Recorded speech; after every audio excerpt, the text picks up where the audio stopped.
हिंदुस्तान भर में गौरक्षकों की जानिब से दर्जनों मुसलमानों को कत्ल किया गया, लेकिन आम आदमी पार्टी समेत सेकुलर पार्टियां खामोश रहीं। लेकिन गुज़िश्ता दिनों हरियाणा के फरीदाबाद में गौरक्षकों की जानिब से आर्यन मिश्रा नामी नौजवान का कत्ल कर दिया गया, तो सारी ही पार्टियां चीख चीख कर गौरक्षकों के खिलाफ खुलेआम बोलने पर मजबूर हो गई।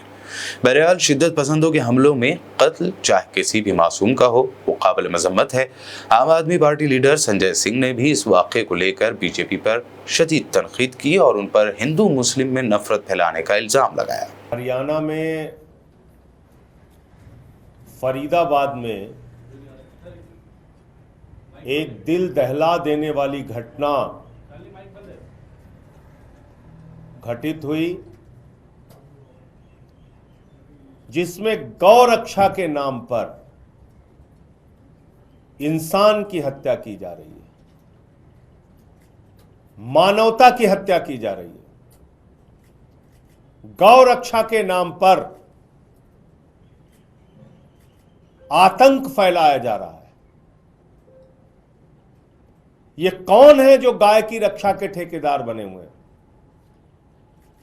ये कौन लोग हैं जो धर्म के ठेकेदार बने हुए हैं? किसने इनको गाय की रक्षा और हिंदू धर्म की रक्षा की ठेकेदारी दी है? देश के प्रधानमंत्री ऐसे तमाम मामलों में एक शब्द नहीं बोलते। भारतीय जनता पार्टी ऐसी हत्याओं पर खामोश रहती है। हरियाणा की सरकार ऐसी हत्याओं पर खामोश रहती है। इसका मतलब हरियाणा की सरकार इन हत्याओं को प्रायोजित कर रही है, इन हत्याओं को संरक्षण दे रही है। इन हिंसक कार्रवाइयों के पीछे हरियाणा की सरकार है। उनके संरक्षण में सब कुछ हो रहा है। 12वीं में पढ़ने वाला एक छात्र आर्यन मिश्रा, 30 किलोमीटर तक उसको दौड़ाया गया, 30 किलोमीटर तक उसका पीछा किया गया।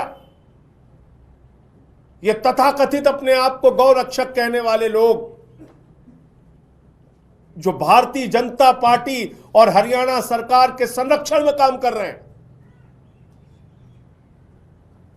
और उसके बाद उसको पीट पीट के मार डाला। और ये कोई पहला मामला नहीं है। बंगाल के गरीब मजदूर को गुड़गांव में पीट के मार डाला।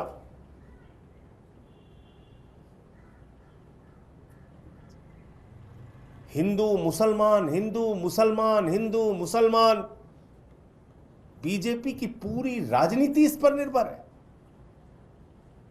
कितनी नफरत भरी हुई है इन लोगों के मन में। पहले मुसलमानों को मारो, उनके घर तोड़ो, फिर हिंदुओं को मारो, फिर उनके घर तोड़ो, फिर दलितों को मारो, फिर उनके घर तोड़ो, फिर आदिवासियों को मारो, फिर उनके घर तोड़ो। इस देश के लिए कोई अच्छे काम भी करने इन लोगों को। हरियाणा की सरकार इस हत्या के पीछे शामिल है। भारतीय जनता पार्टी इस हत्या के पीछे शामिल है। और आर्यन मिश्रा के पिता का बयान सुनिए, कितनी पीड़ा के साथ उन्होंने बोला कि मोदी सरकार इस प्रकार की हत्याओं को प्रश्रय दे रही है, संरक्षण दे रही है, इस तरह की कार्रवाइयों को।